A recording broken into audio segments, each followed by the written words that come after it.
Bismillahirrahmanirrahim. Assalamualaikum warahmatullahi wabarakatuh. Selamat pagi buat anak-anak Bapak yang sekarang kelas 6. Berarti kalian sudah naik kelas ya, dari kelas 5 ke kelas 6. Semoga dengan meningkatnya kelas kalian ke tingkat yang lebih tinggi,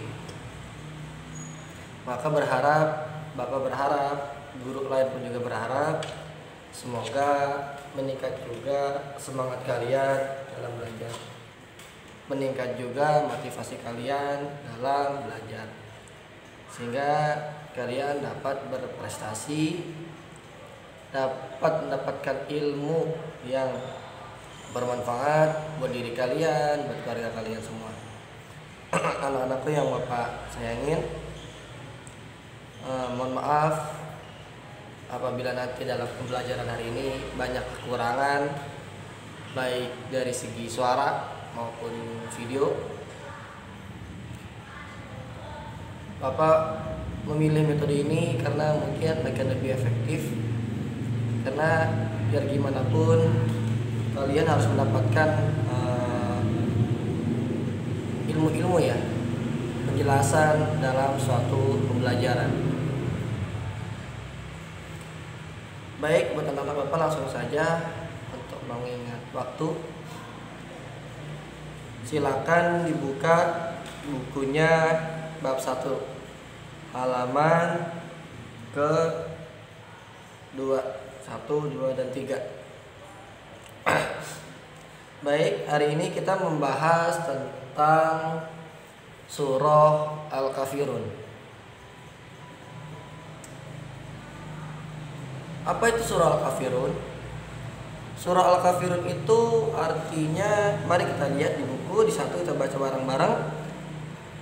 Surah Al-Kafirun artinya adalah orang-orang kafir.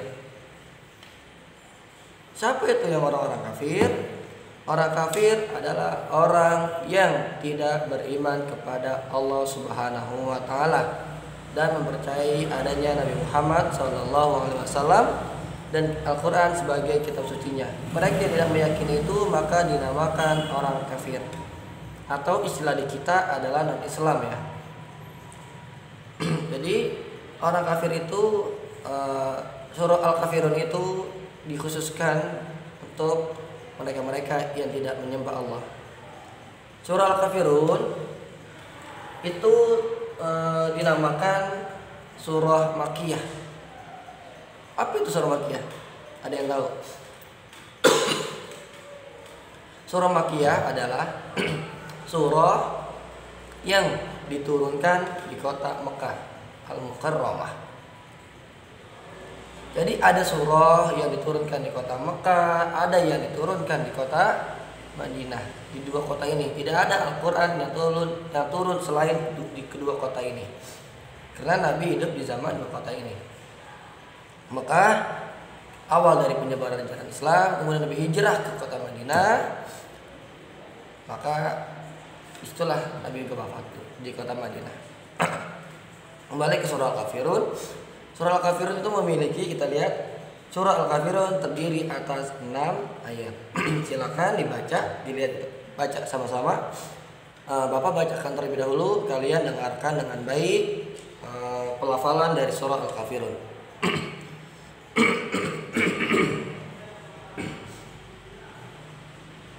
A'udzubillahi minasyaitonirrajim. Bismillahirrahmanirrahim.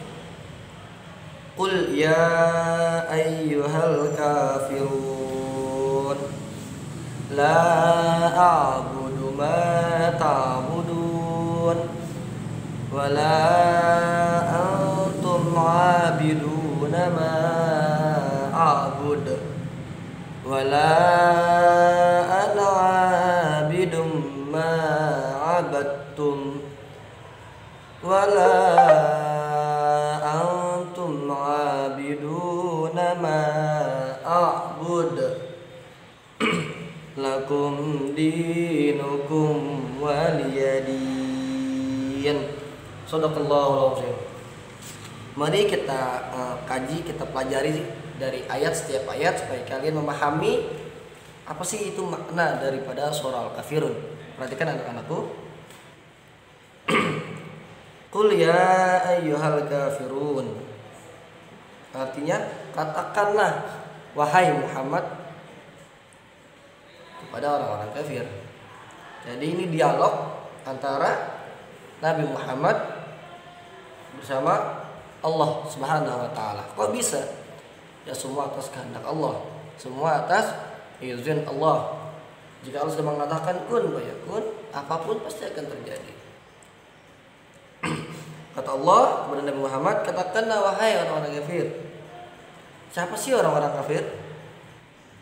Nabi bertanya sama Allah. Orang kafir adalah, dilihat ayat 2-nya penjelasannya.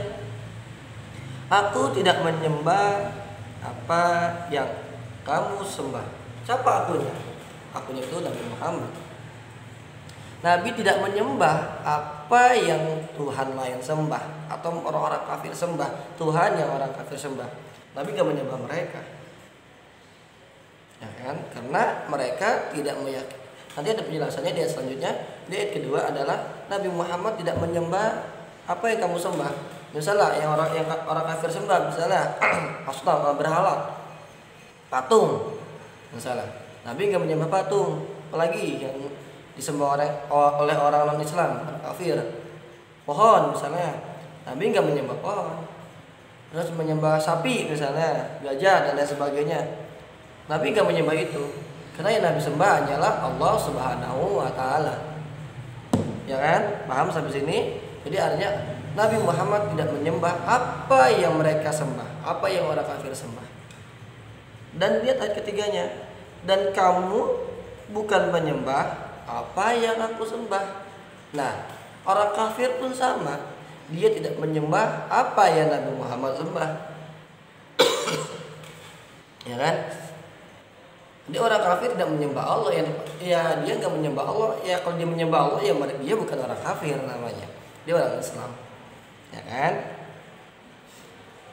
Dan di ayat keempatnya, aku tidak pernah menjadi penyembah apa yang kamu sembah, dan kamu tidak pula.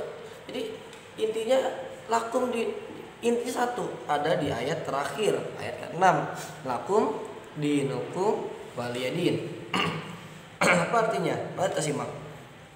Untukmu agamamu dan untuk aku agamaku. Itu kata Nabi Muhammad. Jadi untuk kita umat Islam menyembah Allah Subhanahu wa taala dengan cara apa? Dengan cara sholat, membaca Al-Qur'an, sedekah, sedekah, berbuat amal kebajikan. Yang pasti kita menyembah hanya kepada Allah Subhanahu wa taala.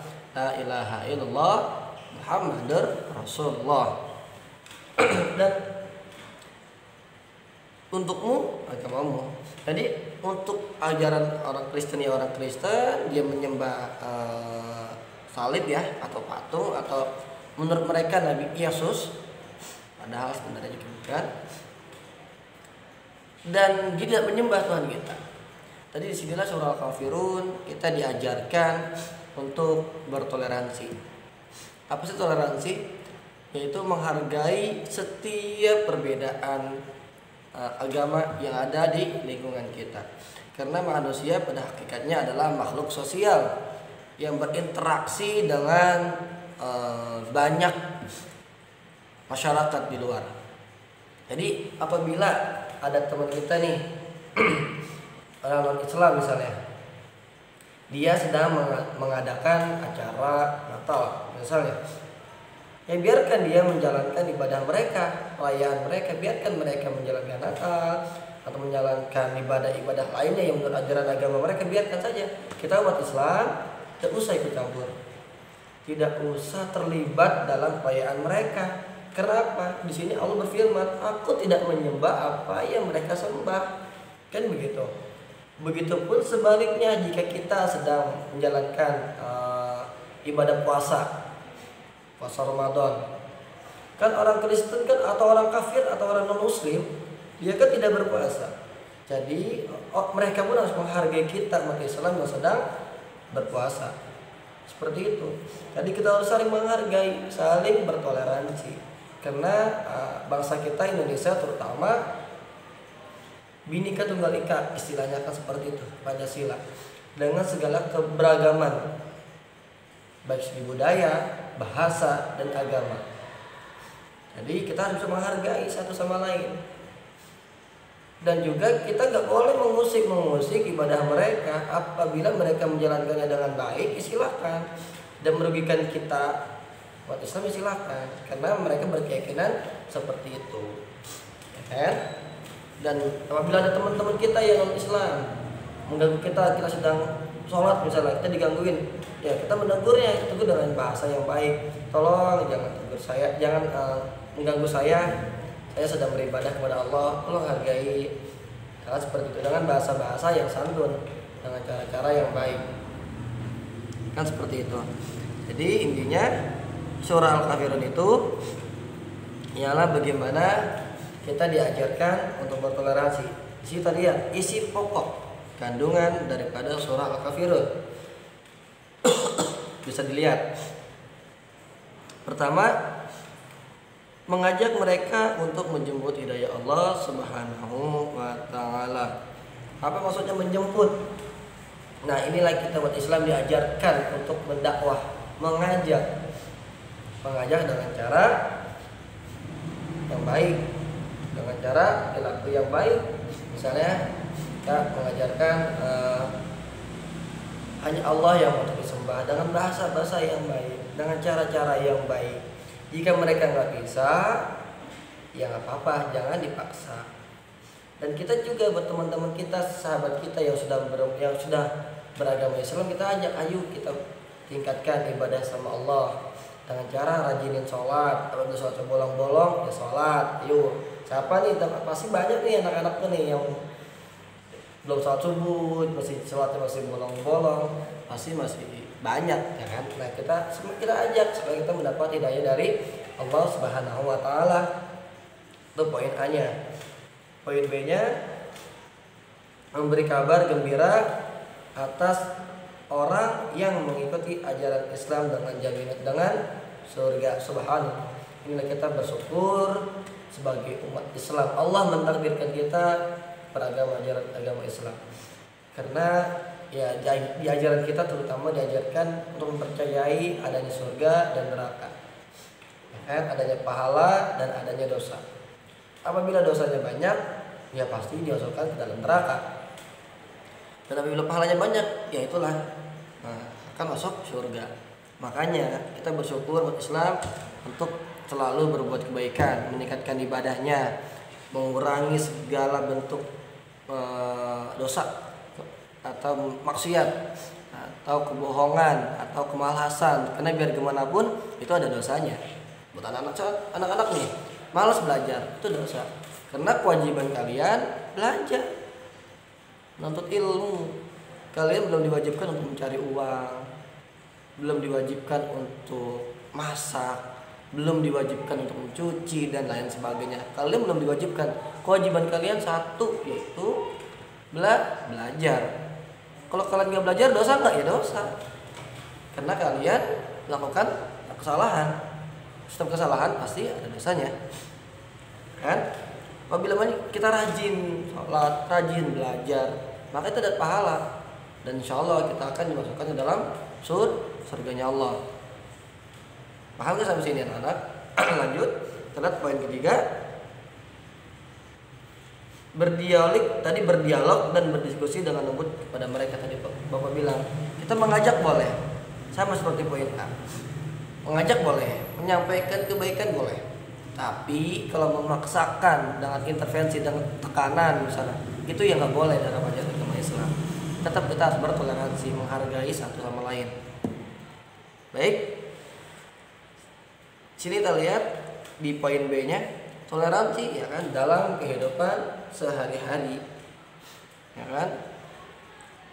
Nanti ditulis di buku rangkuman dari apa yang Bapak sampaikan. Jadi sedikit kita murojaah atau kembali ke awal. Surah Al-Kafirun itu artinya orang-orang kafir. Tulis di buku, tulis. Terus surah Al-Kafirun terdiri dari 6 ayat. Surah Al-Kafirun dinamakan surah Makkiyah. Apa yang dinamakan surah Makkiyah? Tadi yang aku sampaikan, sedikit pengulang. Kita refleksi dulu. Surah Makkiyah, surah yang diturunkan di kota Mekah Al-Mukarramah, maka dinamakan surah Makkiyah. Surah Makkiyah itu punya ciri khas yang bisa kita pahamin. Biasanya surah Makkiyah itu surahnya pertama dia pendek-pendek pasti. Hampir 90% surah yang pendek-pendek itu surah Makkiyah. Misalnya dari surah Al-Falaq, dari surah An-Nas dari bawah terus sampai di atas, coba perhatikan. Pasti rata-rata surahnya Makkiyah. Surah yang diturunkan di kota Mekah. Dan surah Makkiyah surah yang belum Nabi hijrah atau awal daripada penyebaran ajaran agama Islam. Surah Makkiyah itu lebih banyak kayak peringatan-peringatan, lebih banyak. Nah, ada dinamakan surah Madaniyah. Apa tuh surah Madaniyah? Surah Madaniyah surah yang diturunkan di kota Madinah. Jadi surah yang diturunkan di kota Madinah itu dinamakan surah Madaniyah. Tulis. Surah yang diturunkan di kota Madinah dinamakan surah Madaniyah. Ya kan?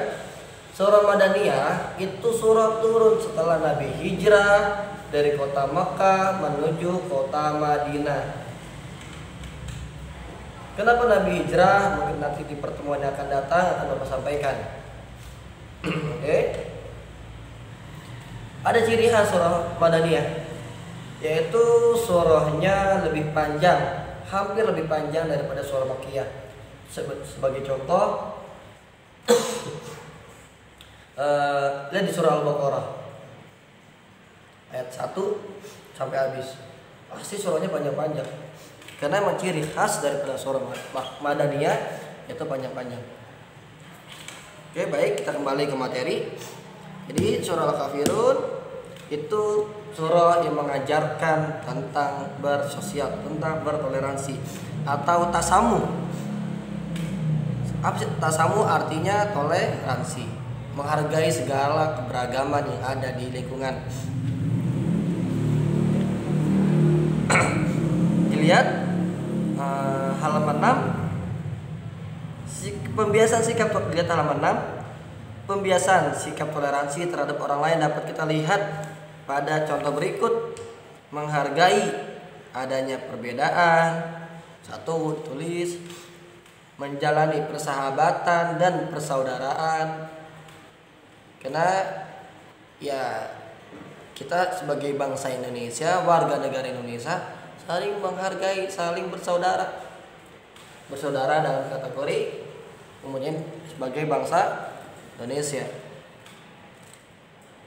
Nomor 3, menyadari bahwa perbedaan adalah suatu yang pasti dan merupakan sunatullah. Apa itu sunatullah? Ditulis. Sunatullah adalah takdir yang sudah Allah gariskan dalam dunia ini, dalam kehidupan ini.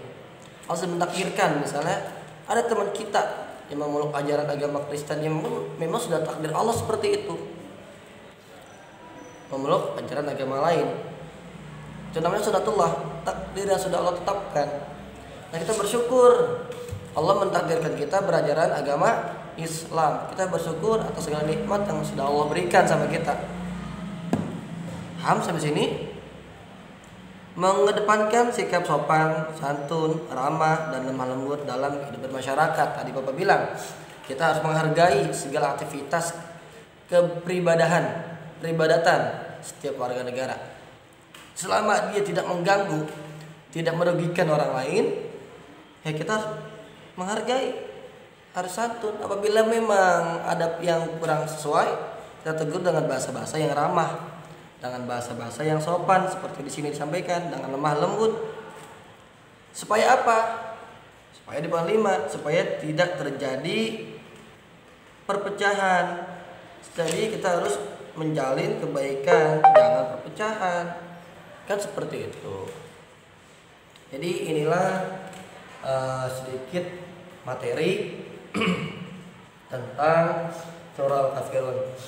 Apabila yang ada yang bertanya, nanti bisa melalui WhatsApp grup. Bapak menjalankan bertanyanya via grup aja, jangan melalui Japri berkaitan ke materi. Supaya apa? Takut khawatir jika di Japri WA pribadi tidak dibaca oleh Bapak, tadi nanti timbul salah paham. Maaf, Bapak memang kurang sehat. Kemarin minum es mungkin nggak sesuai, nggak cocok dengan tenggorokan, langsung berasa. Doakan biar kita semua sehat dan selalu dalam lindungan Allah. Jadi ya ini radang, jadi minum es, ada esnya lah pokoknya. Nggak sesuai dengan tenggorokan Bapak, langsung sorenya minum, paginya langsung cepat. Makanya semoga kita sehat selalu. Sedikit tambah, ada tugas dari Bapak. Tugasnya itu adalah buat rangkuman tentang surah Al-Kafirun dari apa yang tadi Bapak sampaikan. Bebas kalian berpikir, kalian sudah kelas 6. Kalian harus dibiasakan otak kalian berpikir, menjabarkan, menjelaskan sesuatu apa yang sudah disampaikan oleh guru. Kapan dikumpulinnya?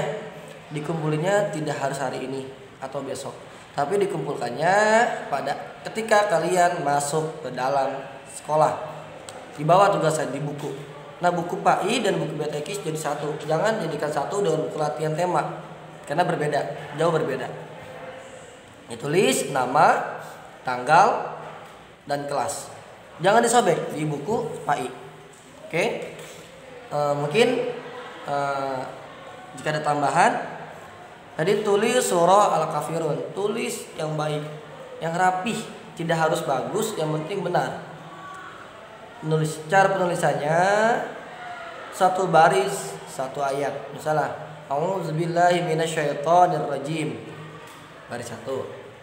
Bismillahirrahmanirrahim. Bawahnya baris kedua. Qul ya ayyuhal kafirun. Bawahnya lagi. Terus ke bawah. Jadi kalau nggak muat ya di bawahnya. Supaya apa? Supaya rapi. Ya. Jadi 2 tugasnya. Pertama menjelaskan sedikit, ya minimal 2 paragraf, bisa lebih boleh, berkaitan ke surah Al-Kafirun. Yang kedua, tulis surah Al-Kafirunnya. Mungkin hanya ini materi atau pertemuan pertama kita. Pertemuan pertama, bab pertama. Mungkin nanti ada lanjutannya di video selanjutnya. Bapak berpesan sama anak-anak Bapak yang sedang di rumah, tetap di rumah ya. Tetap jangan terlalu banyak aktivitas di luar, karena memang kondisi kita masih belum stabil, kesehatan kita atau ya pandemi ini belum berakhir. Jadi tetap sabar, dan buat orang tua tetap sabar, bisa mendampingi atau membimbing anaknya ya, karena biar gimana pun inilah sunnatullah, Allah mentakdirkan kita seperti ini, takdirnya sudah Allah gariskan. Jadi tetap sabar ya. Bicara capek, semua capek. Bicara lelah, semuanya lelah. Bicara stres, mungkin guru bahkan lebih stres, dia berpikir bagaimana bisa menyampaikan ilmu kepada anak-anaknya. Karena guru juga khawatir kalau dia anaknya nggak dapat ilmu. Karena kan kalian sudah dititipkan, dimasukkan dalam sekolah. Jadi tetap pesan Bapak, jaga, tetap sebisa mungkin aktivitas di rumah. Jika memang keluar, pakai masker. Jangan pernah lupa pakai masker. Jangan lupa juga cuci tangan. Kalau memang punya sanitizer yang kecil ya dibawa. Kalau nggak ada ya nggak apa-apa. Pakai masker wajib hukumnya. Dan tetap di luar jaga jarak. Jangan terlalu dekat atau kerumunan, nanti khawatir juga ditegur oleh pihak Satpol PP atau pihak satuan tugas COVID. Jadi tetap jaga jarak, tetap jaga kesehatan, tetap vitamin, tetap ya istirahat yang cukup, makan yang cukup, seperti itu. Mungkin hanya ini yang dapat Bapak sampaikan. Kurang lebihnya Bapak mohon maaf apabila banyak sekali kekurangan. Nanti Bapak akan berikan linknya berkaitan ke tugas. Jadi setiap tugas Bapak akan berusaha melalui video YouTube. Kenapa YouTube? Karena kita nggak mungkin ya, nggak bisa nonton YouTube. Ya kan, daripada kalian nonton YouTube, nonton kartun, nonton Free Fire, nonton Mobile Legend, nonton apa misalnya, mendingan YouTube-nya digunakan untuk pembelajaran, untuk mengisi otak kalian. Itu yang Bapak pilih. Jadi kalian menuntut ilmu, ya. Hampir nanti Bapak berusaha tetap melalui video ini, tidak melalui WA grup, karena kalau di WA grup gak kapasitasnya kan terbatas durasinya. Kalau YouTube kan bebas. Jadi yang ini Bapak sampaikan, kurang lebihnya Bapak mohon maaf. Tetap semangat, tetap semangat, tetap semangat. Assalamualaikum warahmatullahi wabarakatuh.